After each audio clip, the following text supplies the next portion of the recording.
this is what we're going to do today. I'm Holly Gordon. I'm the Community Engagement Manager with Plan RVA. And we've got all these great folks who are going to be here and give you some great things to do and see and learn about Fall Line. And there are almost 400 of you that are registered for this. So that's very exciting that there's so many people who are excited about the Fall Line progress. Just to give you a little bit of background about what we're going to do today, we're going to hear from these folks. We're going to talk about the background of how it happened, all the people involved. We're going to hear about the actual strategy and the vision behind it. And then we're going to hear about how we're going to use it next. And then we're going to open it up for questions. As we are talking, if you have questions, feel free to put it in the Q&A section. So there's a special button at the bottom of your Zoom that's a Q&A button. So if you have a question for us, I'm going to be collecting those as we go. So if you want to indicate who it's for, if you know specifically somebody you want to ask, feel free to do that. And I'll be monitoring those throughout, and then we'll actually save questions for the end.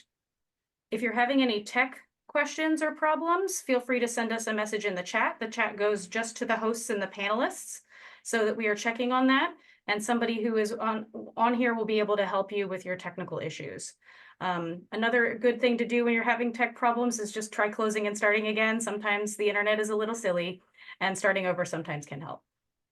All right, so I'm going to just jump in with a little bit about who we are. So this is who Plan RVA is. We are the Richmond Regional Planning District Commission. We've been around for over 50 years, and we work on issues of regional cooperation along all of the 9 jurisdictions of Central Virginia. So we care about things that are not just outside of the lines of the jurisdiction. So when you cross from Powhatan into Chesterfield, the road does not change, right? So we need to know what's happening amongst all of the things that we're doing. I'm very excited to be here to talk about all of the different types of things we do and to host the Fall Line folks. And we're where the region comes together to look ahead. Now, what does that have to do with anything? Well, let me tell you. Some of the types of programs that we do are really fourfold. So we work on transportation and pedestrian safety, obviously. We also work on emergency preparedness. We're starting to get a little bit more in the areas of community development. And we also work on environmental justice and resiliency. And after this presentation, all the things that we're doing here, we'll have slides compiled for you that we will share. And this presentation is also being recorded, so you'll be able to access that afterwards. And then a few of the things that we actually do here at Plan RV is we also back-end power 3 major organizations. So we are the back-end support for the Richmond Regional Transportation Planning Organization, the Central Virginia Transportation Authority, and the Emergency Management Alliance. And so next up after me is essentially Chet, who's the Executive Director of the CVTA. And he's going to tell you a little bit about how this kind of Fall Line partnership came to be and a little bit about the history of it. And I'm gonna just escape out of here and stop sharing and see if we have Chet. Chet, are you with us? Here. Hi. Are we ready? Yeah. Okay. Let me share my screen and see if this works. All right. Can everybody see that? Yes. Great. So I'm just going to take a few minutes. Good morning, everybody, to go through some of the background of the Fall Line, some of the ways that the Central Virginia Transportation Authority has been able to chip in and help with getting the effort off the ground, and then kick it over to, I believe, Andy to get into more detail. But we are the CVTA is an organization that is working to help find funding opportunities and solutions for many of our major regional transportation projects in the Richmond region. We cover 9 jurisdictions, including the city of Richmond, the town of Ashland, and then our 7 surrounding counties. And the Fall Line has been a major effort that the CVTA has supported from its creation by the General Assembly in 2020. So the background for the Fall Line, one of the first things that we did in cooperation with Plan RVA, with sports backers, namely Bike Walk, and other community groups and organizations, was develop the name. The naming opportunity was one of the first things we did as an organized effort. And it's named for the geography along the corridor. If you didn't know, the fall line is where the Piedmont Plateau and the Atlantic Coastal Plain meet. And that's where you have the separation of some of the plates and the creation of many of the unique features in our region, including the rapids and waterfalls on the James. The study itself, the technical aspects of the fall line were kind of an output of a planning study that was sponsored by the Virginia Department of Transportation, started back in 2019, to determine a preferred route from Ashland to Petersburg. It was originally called the Ashland to Petersburg Trail before the fall line came to be. And it's essentially a 43-mile corridor running north to south or south to north, depending on which jurisdiction you're in, from Ashland all the way through Hanover, Henrico County, the city of Richmond, Chesterfield County, and then the cities of Colonial Heights and Petersburg, crossing at the southern edge, the Appomattox River, down by Virginia State University. We are, the CVTA is excited. Back in 2021, our first major regional funding commitment was to the fall line, just under $105 million to get the project kicked off. And immediately after that commitment, we had a matching commitment from the Commonwealth Transportation Board in the amount of $42 million. And that funding is kind of the seed money that got the planning and engineering started for the fall line corridor. There are 2 sections right now that are under a design build scenario that it's administered by VDOT. The northern section, if you're in a working group meeting, it's usually called Design Build 1. The northern section is from the southern edge of the town of Ashland, because Ashland already has their section done. It's the southern edge of the town of Ashland through Hanover County and across the Chickahominy River. So that's our first major water crossing.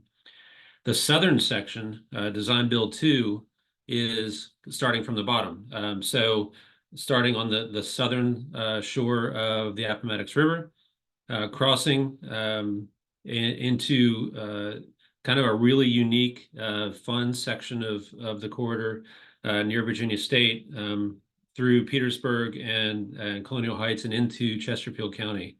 That section, Design Build 2, is currently underway in the design phase, and we're hoping that it's going to be advertised for bid sometime in the next few months. VDOT is making a lot of headway in getting those details figured out. So just a summary of how additional progress that has been made so far on the Fall Line Trail. There are a number of trail segments that have been, there has either been ground broken or, planning and engineering and community engagement has started. And that's on the screen right now. So the city of Richmond has 4 segments underway. Chesterfield County is working on a number of segments. And then Henrico County had a number of things kick off with their Lakeside Community Trail, the different phases there, Park Street, Brook Hilliard, Villa Park, and Longdale. So all of these segments are underway in one form or another, and we're excited to see those continue to move forward. We're expecting that the more complex segments of the trail moving through, one of the unique features, and I'm sure Andy and Brantley are going to get into this, is Fall Line's going through a lot of different really cool areas of the region, from rural areas out in Hanover, Chesterfield County, to suburban to urban. So you're getting all kinds of different cross sections, and the design work is critical in making sure that the trail is something special and is appreciated by everyone who encounters it. Major funding sources, as I mentioned, the CVTA and the Commonwealth Transportation Board kicked in a big chunk of funding at the beginning of the process. The Smart Scale program is a statewide program that is sponsored by VDOT to award based on applications and scoring, award transportation funding to all kinds of different projects across the Commonwealth. Fall Line is one of those candidate projects, the different segments. So we're continuing to help try and shepherd those projects along in the smart scale process. And then local funding. CVTA has one of the components of CVTA funding is that our local jurisdictions get revenue back from the CVTA, and it can be used for any transportation improvement that they prioritize. So many of our jurisdictions are sponsoring segments of the fall line with local money. The last thing I wanted to share this morning before turning it over is that the CVTA is sponsoring a separate plan than the vision plan, and this is focused on wayfinding, so that as each of these segments gets closer to reality, there are resources for our local government partners to start to spec out what those signage and wayfinding tools are going to be. This wayfinding plan is making progress, and it has participation. The development of the plan has participation from each of our local government partners, as well as our key trail stakeholders in the region, sports backers, Virginia Capitol Trail, and others. FOLAR, another major regional trail. So this on your screen is just kind of a draft programming slide of what some of those signage types might look like, and it also has accompanying specifications and other types of detail, and then kind of what it would look like in the real world. So this is a rendering at I believe it's at Spring Park in Henrico County, and we're going to continue to see this wayfinding plan evolve as we continue to make more progress. So with that, I'm going to stop sharing so everybody's faces can be seen again and hand it back off. Well, thank you. I think that's my cue. And I just want to say, while I am switching over screens, like the idea that $104 million worth of funding is chipping in a little bit to help was, I think the phrase you used at the start, Chet, was pretty extraordinary. And by way of introduction, I'm Andy Clark. I work for Tool Design. I've been working in the active transportation field for 30 plus years, and there have been decades when $104 million for the entire nation would have been a good amount of money that was going to this kind of project. So we really are at the cusp of something brilliant, both locally and nationally, and not a moment before time. So my task is to talk about how the vision plan was developed, not so much about what's actually in it. That's really the prerogative of Brantley and sports backers, for whom we did this work, and we really appreciated the opportunity to do that. We did this work last year during the there we go. From about the May through October, November time period. Many of you hopefully were engaged in the process along the way. We tried to make it as interactive and engaging as possible. And fundamentally, I just want to make sure you understand this is not about the trail itself. This is very much about what the trail can deliver beyond the greenway. There's plenty going on elsewhere. As Chet mentioned, there's design work, there's construction, ground has been broken, there are funding decisions being made, there are still final route alignments being made, there's the wayfinding study. This is about everything beyond the 10 or 12 feet of asphalt that the trail physically embodies, and is about everything beyond that it can deliver to help transform and build in the community.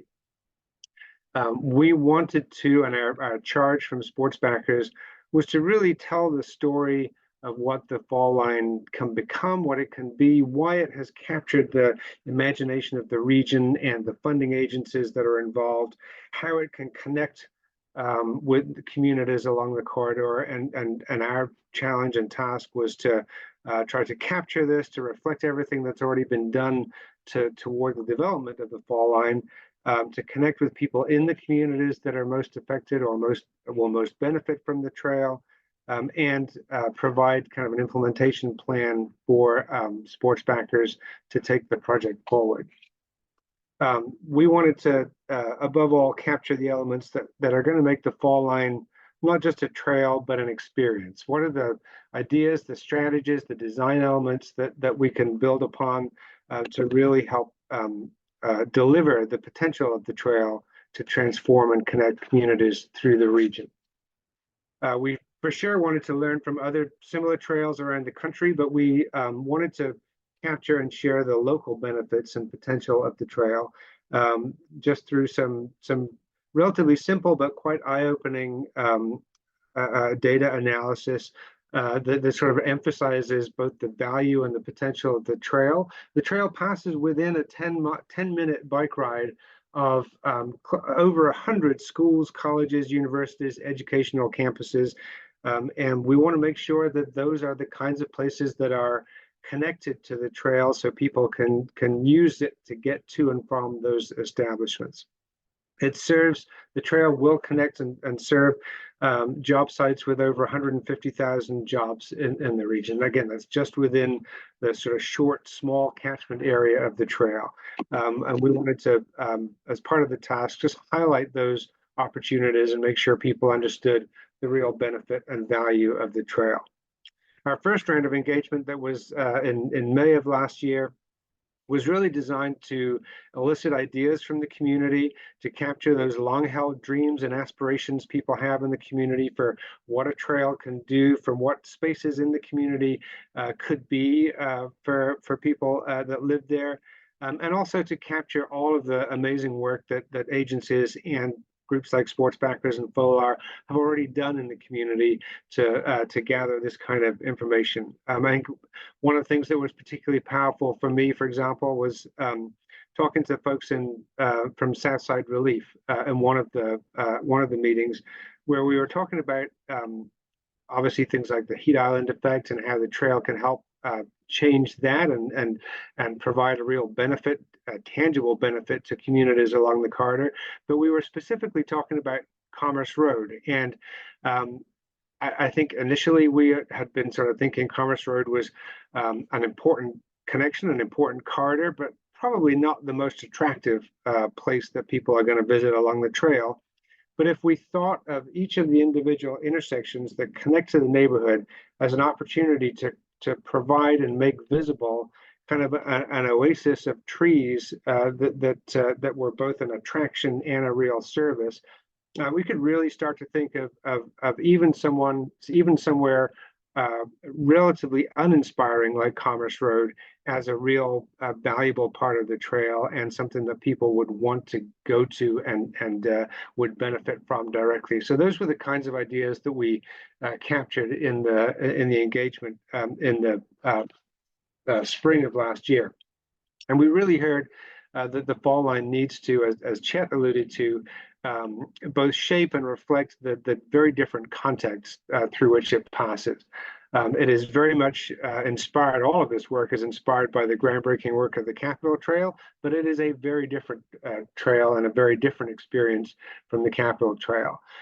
This is an opportunity through this trail to tell a lot of really extraordinary, interesting, overlapping and evolving histories and stories from the community. And it is certainly an opportunity to build more connections and sustainability and green infrastructure and resilience into the community.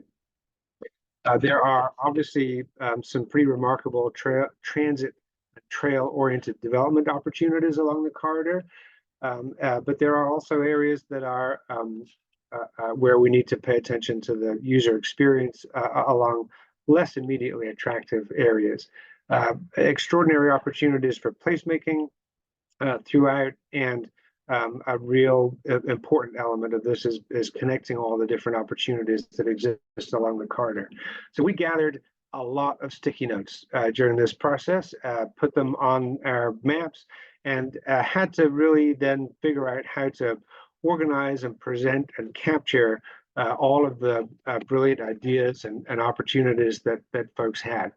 The way we chose to do that was to identify, first of all, a really significant and important baseline experience that wherever you are on the corridor, throughout the entire 43 miles, there needs to be a really strong physical connection, partly through things like wayfinding and trail design, but we wanted to make sure that we understand that there's a physical connection people have to the trail. They can see it, touch it, feel it in their community. Second of all, we want to make sure that people have a strong connection sort of culturally and emotionally to the trail, so that people, whether they are from any part of the trail or visiting from any part of the state, people feel comfortable on the trail in a cultural way, and it's an opportunity for people to feel a real sense of belonging.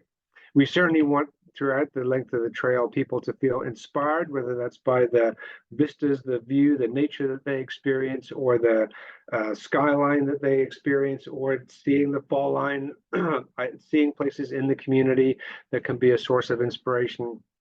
And bottom line, it is a transportation facility, so we know people need to feel 100% safe and comfortable throughout the length of the trail. That's all part of the baseline experience we want people to enjoy. We also recognize that part of that baseline experience and opportunity throughout the 43 miles are places to install public art and placemaking, where the people that experience that people have on the trail can be maximized. And we saw throughout the length of the corridor some tremendous opportunities for trail-oriented development, with the caveat that we have to be 100% thoughtful, and the vision plan lays out some ways to do this. Hopefully, we need to be 100% sure that we are not displacing people who are currently living along the corridor, who deserve to enjoy the benefits and attributes of the trail. And we can learn from projects like the Atlanta Beltline, the New York City High Line, and Indianapolis Cultural Trail, to make sure that the economic benefits really translate into community benefits and don't negatively affect people who currently live along the corridor. We also identified a number of 4 types of experiential elements that all of the comments and sticky notes fell into.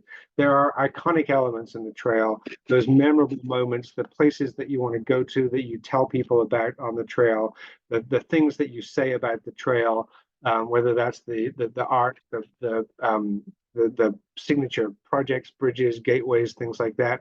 There are a series of iconic elements that we wanted to capture. There are much more practical transportation elements to the trail that were identified throughout, whether that's making sure that it's lit, that there's shade, rest areas, that there are connections to transit and to other transportation infrastructure. Those are all critical mobility amenities. There are discovery sites throughout the length of the trail, more passive parks and sites for learning, opportunities for interpretation of local history, of local community stories, and certainly opportunities for building resilience into the trail design.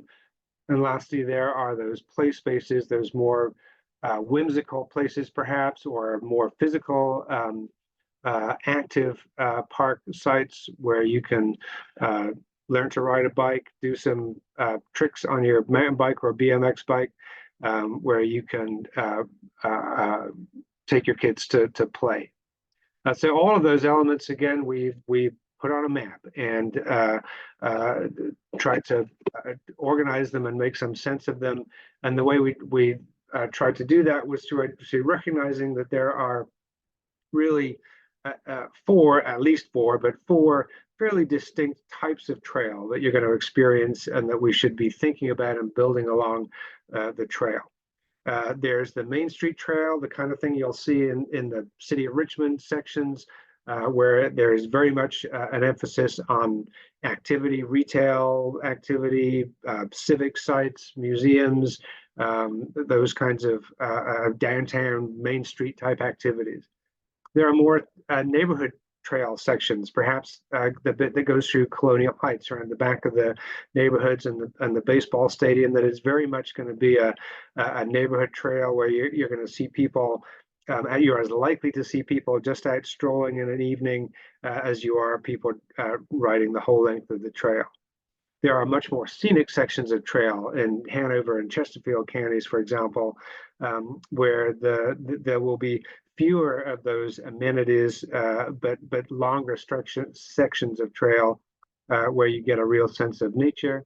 And then finally, there are the more sort of suburban point-to-point, more functional sections of trail, perhaps those sections along the south side of Richmond and into Chesterfield, where the elements are perhaps a little more prosaic. So these are 4 types of trail, not literal, not absolute, but that helped us understand what the trail could deliver. We put all of these elements into about a dozen, 11 distinct character areas. These aren't the named sections necessarily you're going to see on the wayfinding system, but for the purposes of this vision plan, this helped us organize our thoughts and identify ways that we could capture the different elements that we could recommend and could be part of the vision plan. So the bit shown here is Commerce Road. We identified along each section of the trail those different amenities, the different elements that might be appropriate to put into the Commerce Road section. We took all of this back out to you all in October and heard back the feedback on how we'd done. And I think the 2 things that stood out for me here were, number one, that we really felt like that we had tapped into and were accurately reflecting and helping to support a really strong regional feel. We heard people at each end of the trail sort of defending the integrity of the trail and the need to make sure that it lives up to all of our expectations throughout the entire 43 miles, not just in their section. We definitely saw a progression from conversations in May where people were saying, maybe we should have a trailhead here, maybe we should do this at this particular spot, to instructions to move where we put the trailhead initially because an agency had actually bought a piece of land and was ready to move forward with something that had been decided. So that was pretty exciting to see that progression. Ultimately, we have left Brantley and sports backers, we hope, with a vision plan that really sets the fall line up to join the pantheon of great trails in the United States, so that when people talk about the Beltline, the High Line, and the Cultural Trail, as I did, the fall line will be in that list over the coming years. We really hope we captured and left the plan with a sense of regional collaboration that is on display and is growing, and that there's a real commitment and creativity to implement the trail that we saw because of the extraordinary impact it can have on the community, its potential to transform the community, and all of you listening will have an opportunity to help contribute to that. For example, I know Brantley is going to talk about this, but it was kind of instructive to see that Sports Backers headquarters will be on the fall line. They are living the dream. There's an opportunity in there that we hope all of you will see to find ways to contribute to the transformative project that the fall line will become. And so with that, I think I will hand over to Brantley.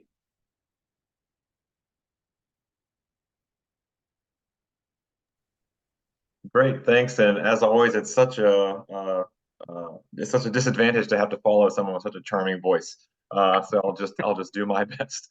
I think I've got my slideshow ready to go here.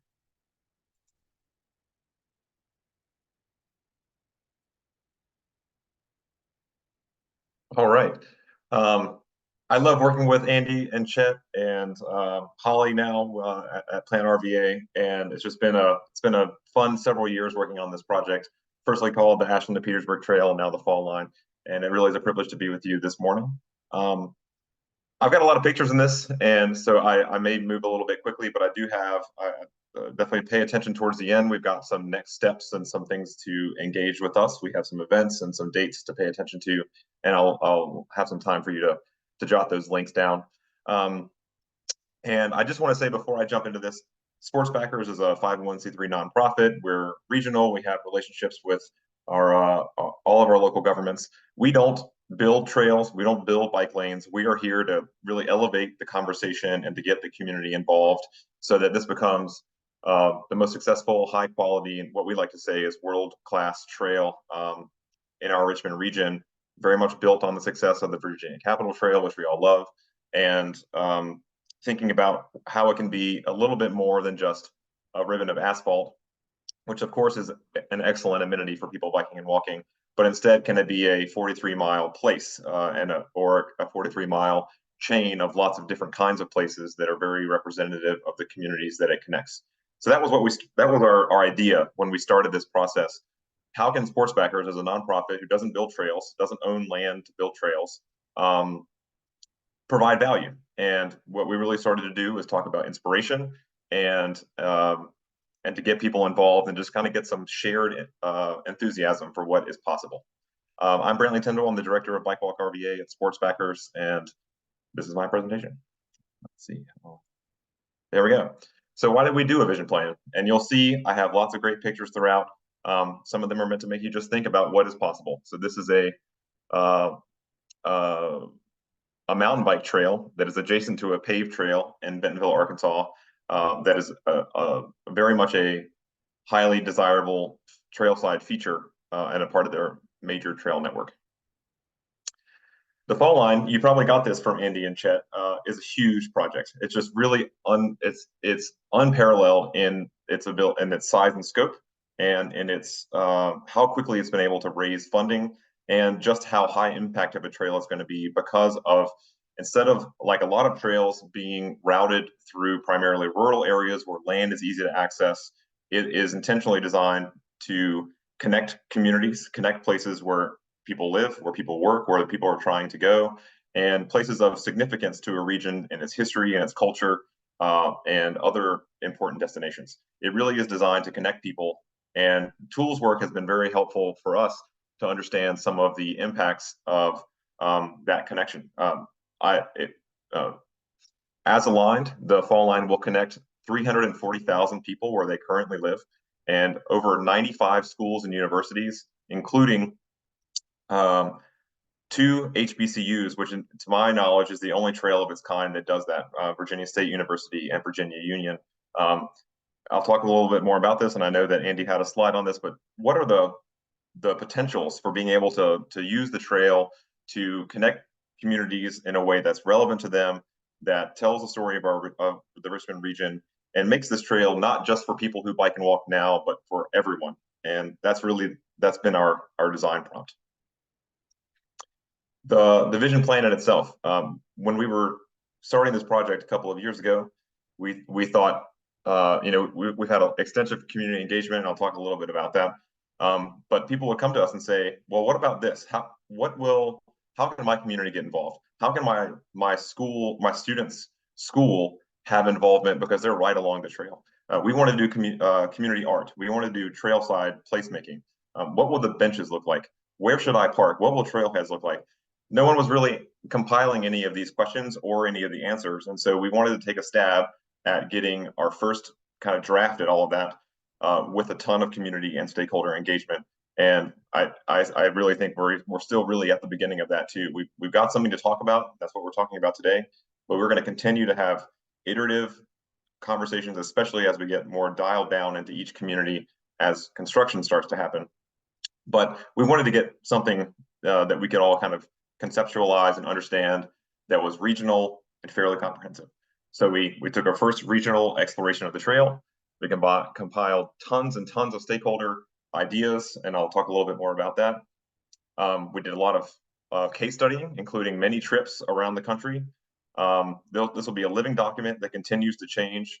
And it was our intent from the beginning that there's nothing radical in this plan, and it's not exhaustive. There's lots of new ideas that can always be added, but we wanted to start with something that touched every locality and every mile of the trail so that we would understand just what might be possible. In terms of our study trips, we went to, at least 7 or 8 different places and 7 different trips. Some of the most impactful ones, we went to Indianapolis. It was so good, we went 3 times. Atlanta, Washington, D.C., and Northern Virginia, Durham, and even you might not think about Arkansas as being like really on the cutting edge of trail design, but wow, are they? And if you are looking for a place to go on a vacation, I have been recommending Bentonville a lot. And we wanted to start with basically inspiration. We didn't want to get 10 years down the road and look at the fall line and say, well, we built the asphalt, but we didn't build any of the other stuff. And the things that really make the trail a useful transportation amenity, but also a linear park and a linear education site, and any other way that people might figure out a way to intuitively build the fall line into their daily lives. So we looked at examples of trail widening where they separated in popular places biking from pedestrians. We looked at places of outdoor gathering where they would have events or concerts or classrooms, pavilions, art, markets, and food. We looked at mixed-use residential adjacent to a trail to make the trail really the selling feature of new housing and dense economies. And then we looked at just tons of examples of public art. I could spend an entire hour talking about all the art that we found, but murals and sculpture were throughout all of the best examples that we saw. Here's some examples. This is actually all in Bentonville. Huge, interesting, maybe a little bit unnerving trail slide art on one end, and on the other end, play spaces from kids' playgrounds to bike parks to pump tracks, just littered throughout their Razorback Greenway and their associated trail networks. People will use trails if it takes them to places that they want to go, and interesting features, novelty, and variety throughout the corridor allow people to explore their own region in ways that they can't now. And what we saw, people were out, people used it, people were the happiest that you could imagine. And if you build the places with a high production value, with nice look and feel, good materials, and locally sensitive environmental and landscape choices, people really value what you create. If you build it, they will come is true, but especially if you get some of those details right. People will come out and you'll see them in droves. Some of the engagement we've been doing since 2019, since VDOT launched its first corridor study and feasibility study, it's been pretty extensive. We've done tons of tours and hikes and bike rides. This is from one of our study trips, but we've also had a lot of public hearings. VDOT and Henrico have had at least 8, and certainly there have been others that have been associated with the fall line since then. These are required by law, and we've had over 1,000 people participate since 2019. We imagine that number is actually well above that if you consider people who've done webinars and that sort of thing. And again, these numbers are big, but we want them to keep getting bigger. That's really what Sports Backers is here to do, is to get people involved, to make sure that people know what's happening with the fall line, they can support it, they can bring their ideas. We've done lots of community presentations, from urbanism symposiums as a conference, a national conference that visited Richmond. In the top picture and the bottom picture is the Market Ashland partnership, where they actually announced Ashland is doing an economic development incentive program for local businesses to build a business next to the trail. They think of the trail, and we think this is a wonderful idea and something that all of our localities are going to adopt. The trail is going to be its own little engine for economic development, because people will bike or walk to your community and they will want coffee, and they'll want a restaurant, they'll want a place to get some shade, and they'll want a place to have something to do with their family. And that's both on a recreational standpoint, but also for their day-to-day lives, their normal transportation behavior, and their getting access to their jobs. So big kudos to Ashland, and we think that we're going to see things like that throughout the region. We've had a number of community hearings and community walks. This is actually now a little bit dated because we've had another one at this same venue at Holton Elementary School in Northside, Richmond. But we've had big turnout at public events, and we've done a number of public hikes throughout the corridor.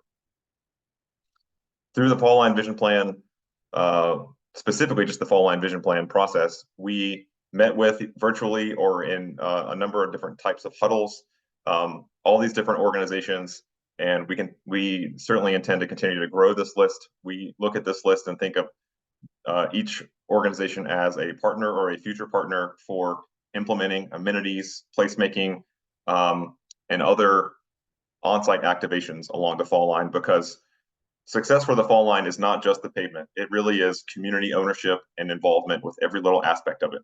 And we think that that will really be visible from in a real way. You'll be able to see community involvement in the way parks look, in the way you can get to schools, in the different kinds of equipment that you'll see along the trail that really represent the community, the nearby community involvement in terms of thinking what the look and feel is right in their particular area. We've gotten a lot of media attention going back all the way to 2019. Some of the most, or I would say the highest profile recently is we were, if you still get the paper version of the Richmond Times-Dispatch, we were on the front page on January 1st, above the fold. So pretty much the most prominent thing that you could see on the paper as a thing to look forward to in 2024 being the fall line. It's a point of pride to have this level of excitement about this trail, and we think that as it's being built, people really share that excitement. And I use the word stakeholder a little bit. I sort of want to define that here. We had over 50 meetings in 2023 with largely elected or largely staff representatives in the 7 localities. So Ashland, Hanover, Henrico, Richmond, Chesterfield, Colonial Heights, and Petersburg. And we're talking about folks who are involved in planning, transportation, economic development, parks, environmental, schools, to name the majority of who would usually meet with us. We did meet with some neighborhood associations. We met with some economic development agencies, tourism, et cetera. And the point of this was to compile a list of ideas of what the fall line could look like. We had these giant maps printed out. We got people writing down Post-it notes, and we're drawing lines. I mean, every little line or Post-it note or dot on the map became a conversation. It found its way into the vision plan as some sort of a recommendation or a description of an area. The entire point about creating a generally agreeable plan, nothing radical. These were largely ideas contributed by the people who contribute to master plans and transportation plans for their respective governments. We essentially added things that were already in motion, and we were able to tease out new ideas that really interrelated to them nicely to say, oh, if we just took this trail a little bit farther, we'd be able to get to the fall line from this school. That's one example of how that might work out.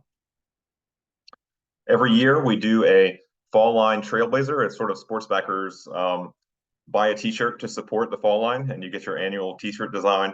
And every year we do at least one hike. We did 3 last year along different sections of the fall line, and we get people out to show them some of the alignment in the areas that are currently publicly accessible and safe enough to walk. And we will continue to do that. I have a link for you to share at the end of the presentation about how to get signed up for that later in the year. The Bike Walk RVA Academy is Bike Walk's flagship program. We train about 20 advocates a year on how to be more effective at biking and walking advocacy by being able to kind of use effective language and to work in teams to be effective at engaging with your local officials and your local elected and staff administrators who work on bike and ped infrastructure, so that they have a reflective idea about how the community prioritizes and really needs biking and walking infrastructure. That's really been, in our view, the thing that's changed the heightened priority of biking and walking infrastructure in the region over the past 10 years. And we'd love for you to be involved. So I have a wait list link at the end of this presentation. And we've done a lot of engagement, as I've said before, but we really think that we're taking this on the road now. This is sort of the beginning of the next chapter of the Fall Line and the Fall Line Vision Plan, where we're going to start seeing construction happening. And every time there's construction, there's design, there's community feedback. There's going to be a ton of neighborhood level interactivity with all the different construction and design elements. So pay attention to what's going on in your community. We certainly will amplify as much as we can. Public hearings, surveys, and opportunities for you to weigh in on the development of the Fall Line and all of its different parts and pieces. Plan RVA is a great partner in that as well. So follow us on social media, join our newsletter, and we will make sure you have up-to-date information. But it doesn't just end there. It's not just going to public hearings. It is getting to know your council person or your supervisor It's getting to know your neighborhood association and being able to share up-to-date information and also good ideas about how you might use the trail or access it. Or if you say, there's a barrier to me getting to the trail, there's a really big intersection that's a really problematic, or my student would walk to school if there were just this one little thing that could be tweaked. That information is really helpful to your local government transportation and planning staff so that they can start solving those problems. And I will say, it's been our experience that sometimes it takes 6 years, and people don't like to hear that, but our VDOT's transportation program is called the 6-year improvement program. So you just have to kind of dig your heels in and wait, but there change is possible, and we want to make sure that you're involved. So how do we use the Fall Line Vision Plan? And I'll say there's kind of 2 ways of looking at this. There is how sports backers will plan to do it, and how you can do it as a citizen or involved in your community. Andy touched on these, and these are just taken straight out of the vision plan, so you are welcome to read this on your own. But we wanted to prioritize a couple things. One of them, trail-oriented development, and that is largely we want more people to have access to the trail, and we want more people to be able to have services and amenities along the trail. There's no replacement really for having a coffee shop in walking or biking distance or along your route. Without it, your quality of trail experience goes down. With it, it goes up. Generally speaking. So where are the sites that can make sense? Where, like in the case of Ashland, where does Ashland want to see some of that trail-oriented development, and what are they missing? Say, well, we've got a coffee shop, or let's say we've got a brewery, but do we have a coffee shop? We have both of those 2 things, but what about outdoor playmaking or play experiences? So you can sort of see what's missing in your fabric and try to find connect the dots to kind of fill in those different things that you might need for a holistic experience, as is site specific. Some places might work and some places might not. Public art. I really have to say Indianapolis and Atlanta just knocked it out of the park, and Bentonville as well.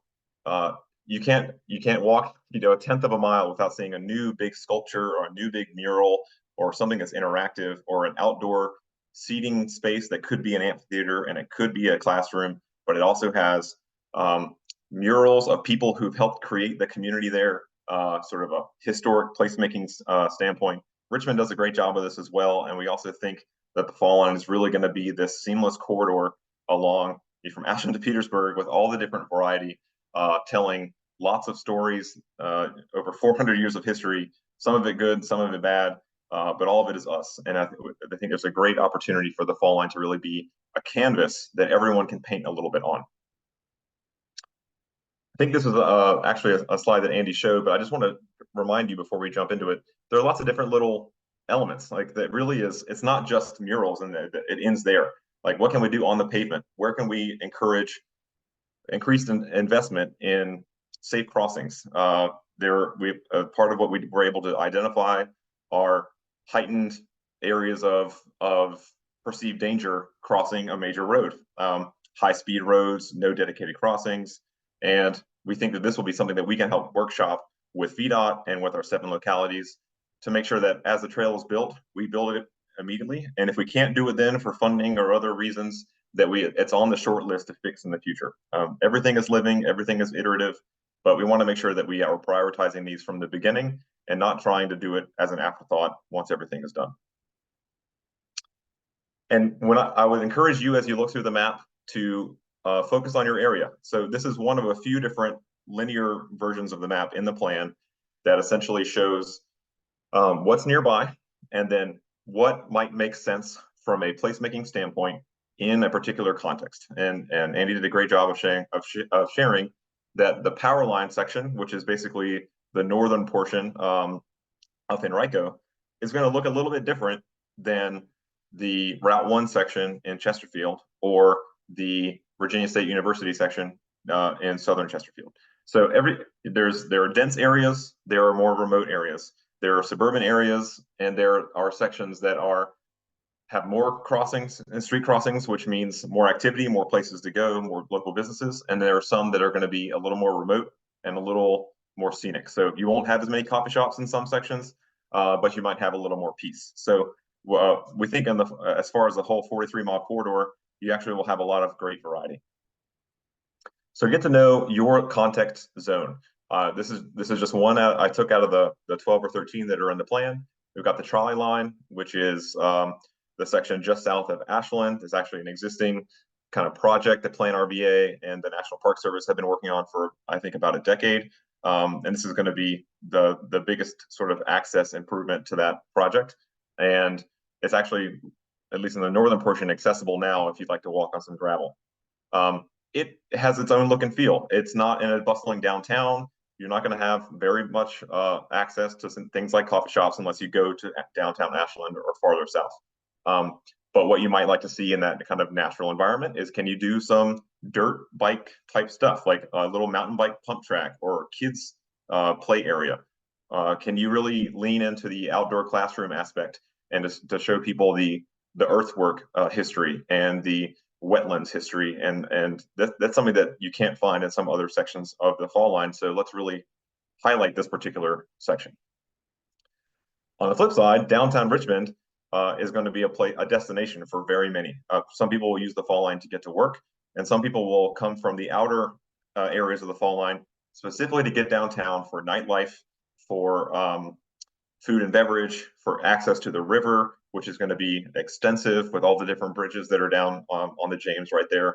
And the city actually came to us and said, we want your vision plan really to show that the river experience is going to be braided, that once you get to the river, you're going to have lots of choices. You're going to have lots of different directions you can go. And of course, there's a huge diverse river experience for what you might be trying to get, from overlooks to water sports, to concerts along the North Bank. So bringing the Fall Line Vision Plan to life. I said at the beginning that we don't build trails. We can't do this alone. Sportsbackers is an active transportation and active living nonprofit, and we think we're pretty good at it.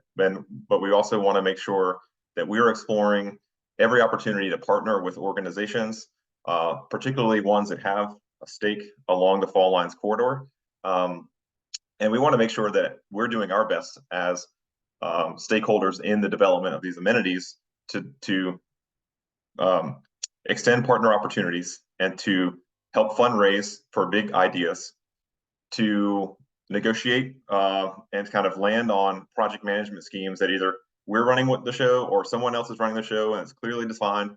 And that as these projects start to gain some steam, the community gets super involved, that the projects are developed in a way that is reflective of the community and they will want to see developed.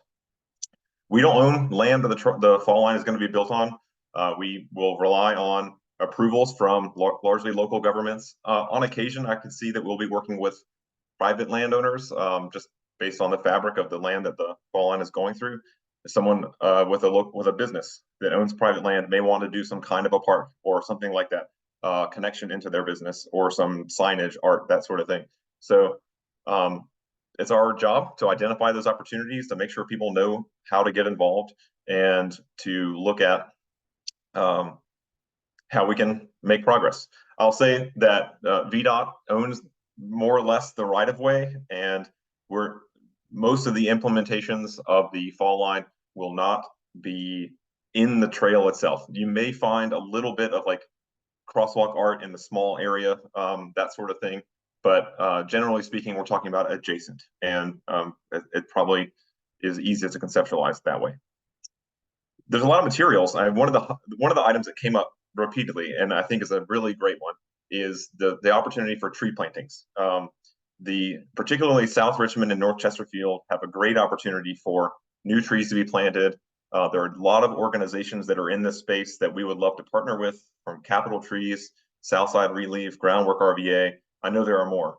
How can we, while we're moving earth, potentially moving pavement, how can we increase stormwater retention and decrease flooding, increase shade for trail users, and really just make it a better trail experience for everyone?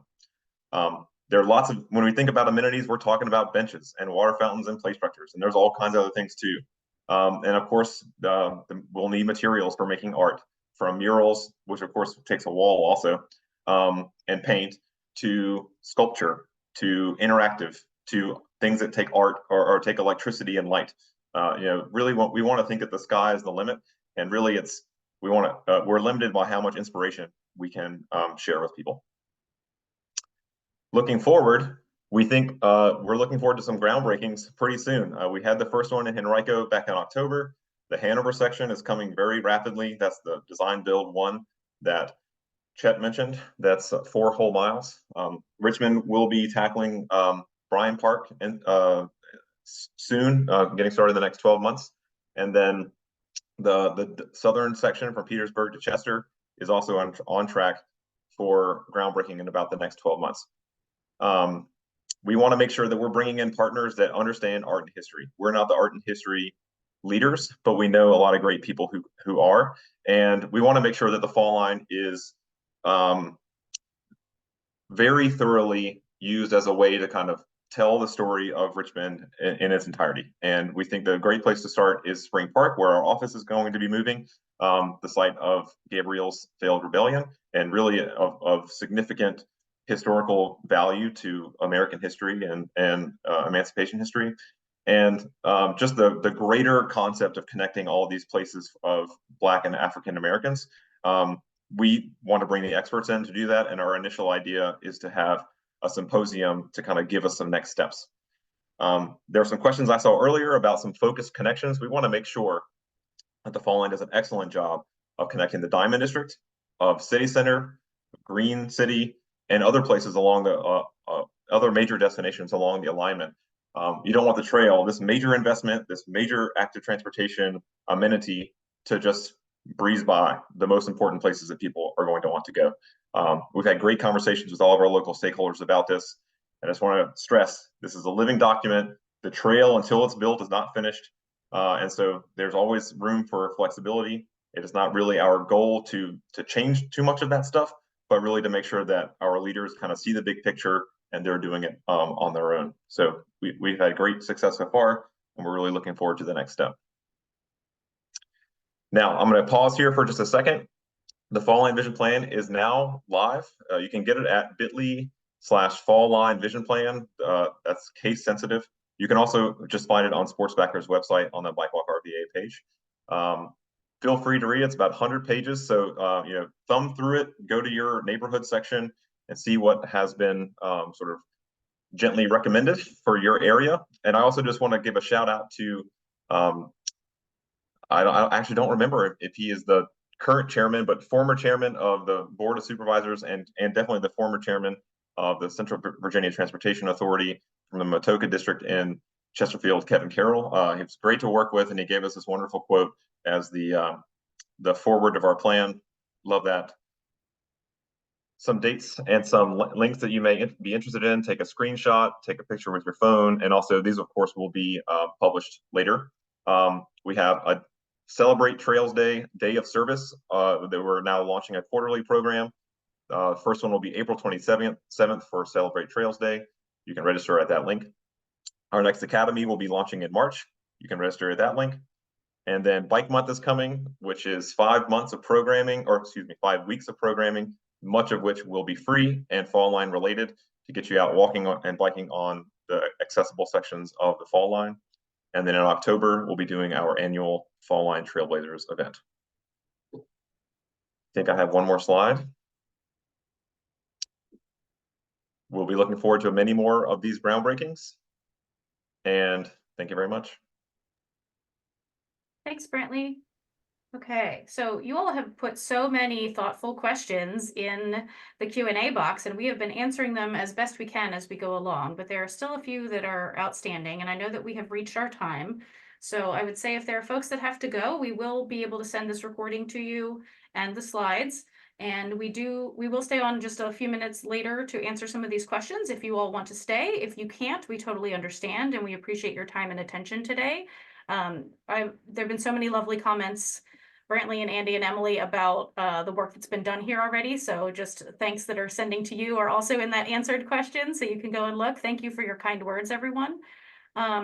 There's a couple of things on here that are pretty technical, and so I might let the technical experts answer those, but there are a couple questions about things like infrastructure and how rural versus how paved are some of the paths. Yep, I saw that question. I actually don't know that answer of how much of the trail is adjacent to a road and how much of it is offset. I think we could probably find that answer out pretty quickly. But I can say, and if you look through the character zones in the plan, several of the sections are almost exclusively away from the road, the power line and trolley line section. That's several miles actually. That's going to be, you'll only cross roads every once in a while. Other sections, Route 1 and through the downtown Richmond, are going to be adjacent to a road, largely because, and part of the value of that is people will want to go there and get to things. And that's like really making districts, destinations is very much at the forefront of how we've been thinking about the fall line as a whole. Holly, a lot of the questions are related to local decisions as to what the trail ends up looking like, whether it has certain elements or not, whether that's a horse trail alongside or camping facilities, or if it's got different design elements like that. And ultimately, those are all local decisions that your local city or county will be making, and they will typically all go through a deliberative process. When a particular section is up for construction, there'll be local meetings to give people a heads up to talk about, what the final design is going to look like. So there are still a lot of ways to have input and be part of the conversation about what ends up being the fall line. And I would say specifically on the equestrian issue, the goal is to, where possible, to maintain the existing uses that people are enjoying and build on it. So while there may be a paved or harder surface trail along the section along Brander's Bridge, the goal will also be to maintain a soft surface trail for equestrian use as well. The idea is not to supplant existing uses or impose the fall line on anyone. This is very much a collaborative effort where we want people to experience the trail and the corridor, particularly those more rural areas, in ways that people can really connect with nature and enjoy it the way it is today. I say we, that's a very, very royal we. I have no say in any of those decisions. That's just the perception we got from talking to local governments and folks along the corridor, is that this is very much a collaborative process to develop the trail. And the vision plan is designed to kind of get people's creative juices and collaborative juices flowing to make sure we do that in as inclusive way as possible. So there are a few questions that are specifically asking, hey, if we have an idea for our section, who do we reach out to, or how do we get more involved in advocating? What's the best answer for that? That's a wonderful question. And I think if I could only say one answer, it would be your local elected official. It's either your city council person or your supervisor, or in some cases it's a town council. Of course, it doesn't all end there. I think all 45 elected officials in this corridor are very keenly aware of the fall line, but your idea might be a new one, and certainly they would be interested in hearing it, and they can also help direct it to the local staff person who's most involved with whoever that work is. It could be a planning decision, it could be a school decision, it could be a transportation decision. There are lots of things, and this project is way too big for any one person or even one organization to really manage everything. And the locally sort of administered or promoted things certainly are done locally, and getting them on board is the way to do it. There's a specific question about the use of motorized bicycles, scooters, and wheelchairs. Great question. I think wheelchairs are probably defined differently from motorcycles and scooters, but this trail is an active transportation trail. It is largely paid for by transportation money, so it is designed for transportation. But the trail, I think the intent of the trail is to be exclusive to biking, walking, human-powered devices. That, in my opinion, or my understanding, would include electric scooters and e-bikes, but would not include motorcycles. If folks have a specific question for Henrico or VDOT or things about infrastructure, should they just reach out to their city council person directly, or is there a staff member at VDOT we could direct folks to? That's a wonderful question. So you can always reach out to your local elected official, and we teach that a lot. There's no reason not to. Certainly be to the point and polite as you can. But there is a fall line working group where there's a point person from each of the localities that meets on a monthly basis to manage largely the technical side of things. Standard project agreements and funding, and so it's not very public facing.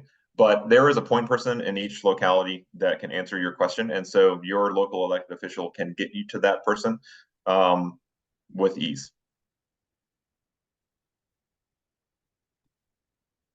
There's some questions about funding. Essentially, hey, how do we make sure all the funding doesn't get used up in the beginning?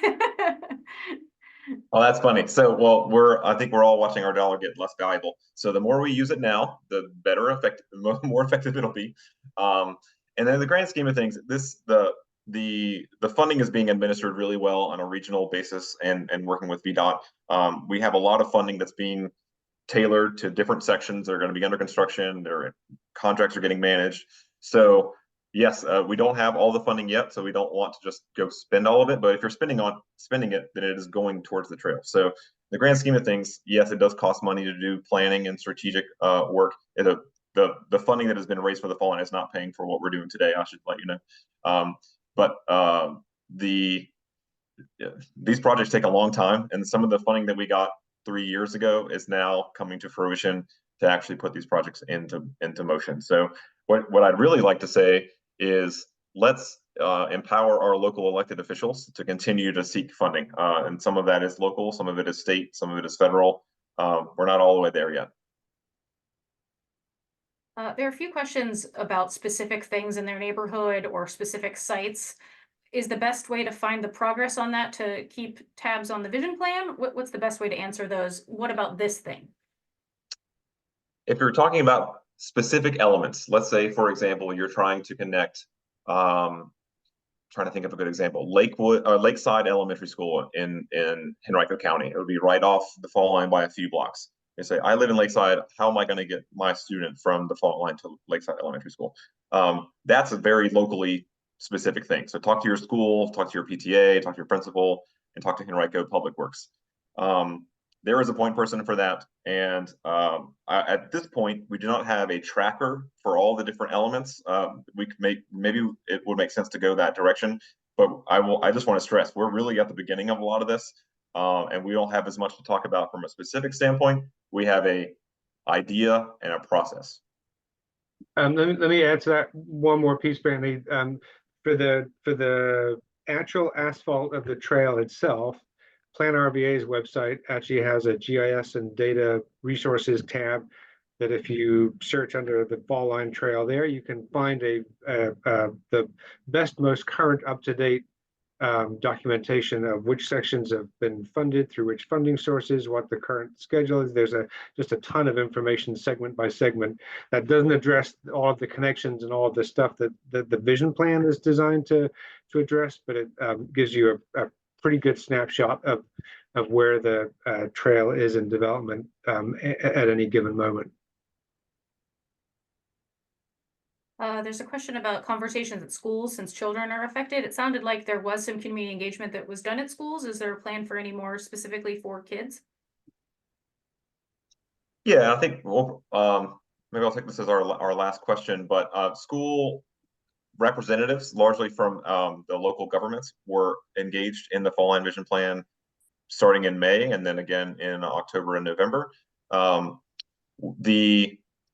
Now that there is something that we can point them to, now is the time that we're releasing the time to say, if you have a contact in a school, PTA, principal, teacher, you're a parent, find out what's in the plans and share it with your school. Because what we think will happen when that happens is schools will say, wow, we're really close to the fall line and people are going to want to walk and bike to school from this.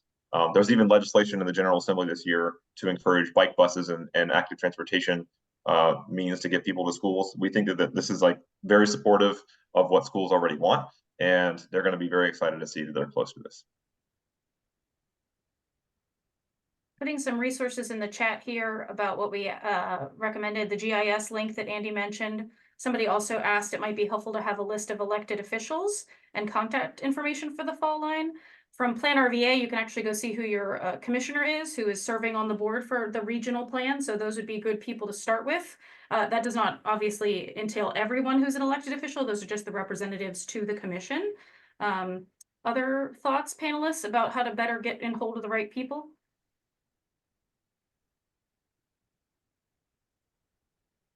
No, I think just if I would talk to your local elected official, I wouldn't recommend talking to others. Makes sense. So I know that we've gone quite a bit over time, and I just want to respect everyone's time here.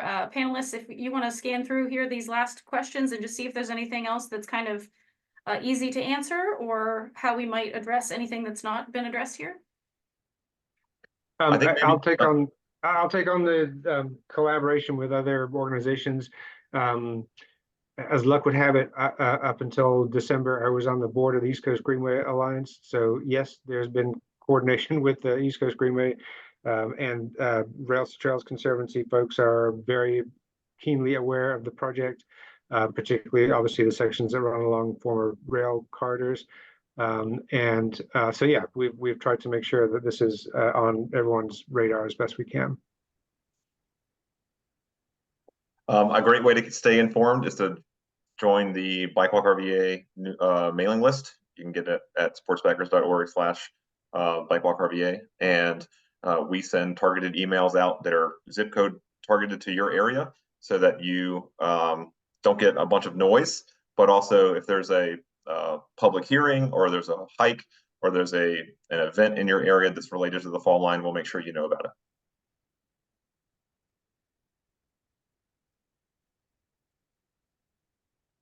All right. Well, I think that's